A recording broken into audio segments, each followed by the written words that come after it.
கட்சி வந்தாலும் எத்தனை ஹீரோஸ் வந்தாலும் எங்க ஐடியாலஜில நாங்க கரெக்டா தமிழ் தேசியம் விரும்பி வர எல்லா ஓட்ஸும் எங்களுக்கு அப்படியே தான் வரும். இது எங்களுக்குரிய போர். இது தமிழ் தேசியம் வந்து ஒரு போரா இந்த டிராவிக் எடுத்து நாங்க கொண்டு போறோம். இது வரைக்கும் எனக்கு தெரிஞ்ச ஒரு வளர்ச்சின்றது ஒண்ணுமே இல்ல. அதனால இவர் தகுதி இல்லாத ஒரு சிஎம் தான் நான் நினைக்கிறேன். இந்த வளங்களையும் நாட்டையும் மொழியையும் காப்பாற்றும் அப்படின்னா அதுக்கு நாம் தமிழில் மட்டும்தான் சப்போர்ட்டா இருக்கு. அவர்களும் ஒரு வழிதான் நாங்க ஏத்துக்கிறோமே தவிர அவர் தான் தமிழ்நாட்டுடைய தலை அப்படின்னு ஏத்துக்கிறதுலதான் நாங்க ஒதுக்குறோம். அவர் சொல்றாரு தேசியமும் திராவிடமும் இரு கண்கள், அப்படிலாம் கிடையாது. தமிழ் தேசியம் வேறு, திராவிடம் வேறு. எங்களை அங்க தமிழ் தேசியத்துக்காக மட்டும் பயணிக்கிறவங்க அவங்க அப்படி ஒரு போர்வைக்குள்ள வர பாக்குறாங்க. பட் அது இல்ல, முற்றிலுமா வேறு வேறு. இளைஞர்கள் சுயமா சிந்திப்பாங்க, திரைக்கவர்ச்சி நிமித்த போறாங்க, பாக்குறாங்க, போட்டோ எடுத்துக்கிறாங்க அப்படிங்கறத விட வாக்கு செலுத்துங்க அப்படிங்கும் போது யோசிச்சுதான் கண்டிப்பா பண்ணுவாங்க. ஆல்ரெடி ஆட்சி அமைச்சதுக்கே பாதி கனிம வளங்களை காணும். இந்த 26ல ஆட்சி ஆசை இந்த இந்தியாவை கூறு போட்டு வித்துட்டு நம்மளால நடுத்தல பிச்சை எடுக்க விட்டு போயிடுவாங்க. தமிழ்நாட்டுல எந்த கூட்டம் அதிகமா நினைக்கிறீங்க? திரைப்போதை கூட்டமா, கொள்கை கூட்டம் தான் ஜாஸ்தி. திரை கூட்டம் கண்களுக்கு தெரியும், கொள்கை கூட்டம் கண்களுக்கு தெரியாது. இல்ல லாஸ்ட் எலெக்ஷனை பாத்தீங்கன்னா மக்கள் நீதி மையம் வந்துச்சு, அவங்களும் ஓட் பேங்க் வாங்கினாங்க. ஆனா ஐ திங்க் எலெக்ஷன் முடிச்ச அடுத்த நாளே கட்சி காணாம போயிடுச்சு. சோ மக்கள் இதெல்லாம் வந்து ஐ திங்க் கொஞ்சம் தெளிஞ்சிருப்பாங்க. கமல் சாருக்கு அந்த கூட்டமும் விஜய் சாருக்கு அந்த கூட்டம் ஒண்ணா நீங்க பாக்குறீங்க? இல்ல கமல் சாருக்கும் பாத்தீங்கன்னா he got many votes. He got 21,000 votes in constituencyல. ஆனா ஒரு பிரச்சாரமும் பண்ணல. ஆனா அவ்வளவு மக்கள் ஓட்டு போட்டாங்க. அந்த ஒரு தெளிவு இருக்கும். இப்பயும் நிறைய பேர் வருவாங்க. ஆனா எலெக்ஷனுக்கு அப்புறம் அந்த கட்சி இருக்குமான்றது டவுட் தான். இப்ப இருக்கிற அந்த இளைஞர்கள் எல்லாம் வந்துட்டு ஒரு ஃபோர்ஸா போயிட்டே இருக்காங்களே, அதை வந்துட்டு எப்படி நீங்க டேக்கிள் பண்ணலாம்னு பாக்குறீங்க அந்த இதுல? ஆக்சுவலி எப்பவுமே பாத்தீங்கன்னா உங்க கோர் ஐடியாலஜி என்னன்னு பாக்கணும். எங்களோட core ideology very strong, Tamil தேசியம். அதுல நாங்க ஸ்ட்ராங்கா இருக்கணும். இன்னும் எத்தனை கட்சி வந்தாலும் எத்தனை ஹீரோஸ் வந்தாலும் எங்க ஐடியாலஜில நாங்க கரெக்டா. அவரும் தமிழ் தேசியத்தையும் எடுத்துக்கிட்டாரு, அவங்க எல்லாரோட ஐடியாலஜி எடுத்துருக்காரு. எல்லா நீங்க ஒன்னும் மேபி பக்கத்து ஸ்டேட்ல இருக்க ஐடியாலஜிஸ் கூட உள்ள சீக்கிரம் சேர்த்துக்குவாங்க 10 ஆட்டி. அந்த மாதிரி இருக்கவங்க ஐடியாலஜி. நானும் விவசாயம் சொல்லிட்டாரு.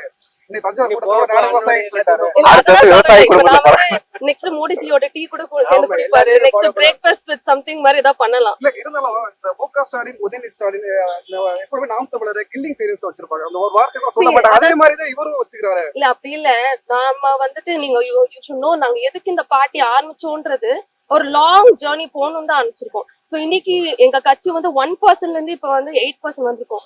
இது வந்து 1992ல இருந்து என்னைக்கு நம்ம போர் ஆரம்பிச்சிருந்தோம், அது ஒரு போரா தான் கொண்டு போறோம் இல்லையா.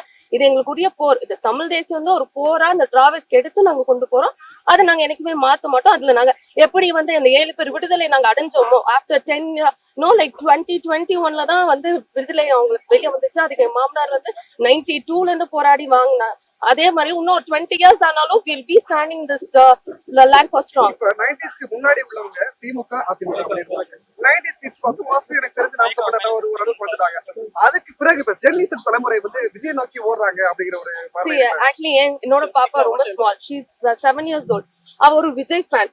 அவ வந்து மூவிஸ்ல அவ்வளவு வாட்ச் பண்ணா. ஆனா அந்த கரூர் இன்சிடென்ட்க்கு அப்புறம் என்கிட்ட ஒரு கொஸ்டின் கேட்டா, did he ask sorry அப்படின்னு கேட்டா. I said no. அப்ப அன்னையில இருந்து அவளுக்கு வந்து எனக்கு வந்து எனக்கு கட்சினா ஐயா கட்சி, ஃபேன்னா விஜய் ஃபேன். நான் எனக்கு வந்து அந்த சாரின்ற word he said so late. அன்னையில இருந்து even a 7-year-old kid was very knowledgeable. I think people should be so knowledgeable.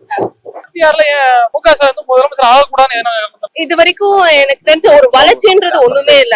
1 trillion economy by 2031 சொல்றாங்க. ஆனா டாக்ஸ் தான் இங்க இருக்கு, இன்ஃபிளேஷன் தான் ஆயிட்டு இருக்கு. மக்கள் வந்து வரியை செலுத்தி கடனை தான் கட்டிட்டு இருக்காங்க ஒழிய வளர்ச்சி ஒரு இன்ஃப்ராஸ்ட்ரக்சர் டெவலப்மெண்ட் நம்ம ஆயிருக்கானா இல்ல. அதனால இவர் தகுதி இல்லாத ஒரு சிஎம் தான் நான் நினைக்கிறேன். டிவிக்கு வரனால நாம் தமிழர் கட்சி ஓட்டோட வந்து சதவீதம் வந்து குறையுமா அப்படின்னு சொல்றாங்க. இதுக்கு உங்களோட கருத்து? நான் வந்து என்ன யோசிக்கிறேன்னா, தமிழ் தேசியம் விரும்பி வர எல்லா ஓட்ஸும் எங்களுக்கு அப்படியே தான் வரும். இந்த இளைஞர்கள் வந்துட்டு அவரோட திரை இதுக்காண்டி போறது அது எலெக்ஷனுக்கு அப்புறம் நமக்கு தெரியும். இந்த தடவை கன்ஃபார்ம் நாங்க தான் வெற்றி அடைய போறோம். ஏன்னா அந்த மாதிரியான போட்டிகளும் இந்த இதுல நடந்துட்டு இருக்கு. சோ சாதகம் எங்களுக்கு இருக்கிற மாதிரியான சூழல் தான் இப்ப அமைஞ்சிட்டு இருக்கு. அது இல்லாம எங்களோட ஹார்ட் ஒர்க்கும் நாங்க எல்லா மாவட்டத்திலயும் போட்டுட்டு இருக்கோம். அதனால கண்டிப்பா நாங்க ஜெயிப்போம். பிளஸ் ஏன்னா புதுசா வந்துட்டு ஒரு விஜய் அப்படிங்கிற ஒரு நபர் வந்திருக்காரு. அவர் இளைஞர்கள் பக்கம் போற அவர் பக்கம் போயிட்டதா வந்துட்டு எல்லா பக்கம் பேச்சு அடிப்படை. அதை எப்படி பாக்குறீங்க? இளைஞர்கள் சுயமா சிந்திப்பாங்க. ஏன்னா என்னோட தம்பி தங்கைகள் வந்து அந்த அளவுக்கு எல்லாம் வடிகட்டினவங்களா இருக்க மாட்டாங்க அப்படிங்கிற நம்பிக்கை இருக்கு. ஒரு திரைக்கவர்ச்சி நிமித்த போறாங்க, பாக்குறாங்க, போட்டோ எடுத்துக்கிறாங்க அப்படிங்கறத விட வாக்கு செலுத்துங்க அப்படிங்கும் போது யோசிச்சுதான் கண்டிப்பா பண்ணுவாங்க. ஒரு கருத்து ரீதியாவும் ஒரு கோட்பாடு ரீதியாவும் யோசிச்சு சிந்திச்சு வாக்களிப்பாங்க. என் தம்பி தங்கச்சிங்க மேல நிறைய நம்பிக்கை வச்சிருக்கேன் நான். ஏன் 26ல ஆட்சி அமைக்க கூடாது? ஆல்ரெடி ஆட்சி அமைச்சதுக்கே பாதி கனிம வளங்களை காணோம். இந்த 26ல ஆட்சி ஆசாதான் இந்த இந்தியாவை கூறு போட்டு வித்துட்டு நம்மளால நடுத்தல பிச்சை எடுக்க விட்டு போயிடுவாங்க. இப்போ பாத்தீங்கன்னா நாம் தமிழர் கட்சிக்கும் தாவேகாக்கும் வேறுபாடு. வேறுபாடெல்லாம் இல்ல, அது இது ரெண்டுமே வேற வேற முனைகள். அவரு சொல்றாரு தேசியமும் திராவிடமும் இரு கண்கள், அப்படிலாம் கிடையாது. தமிழ் தேசியம் வேறு, திராவிடம் வேறு.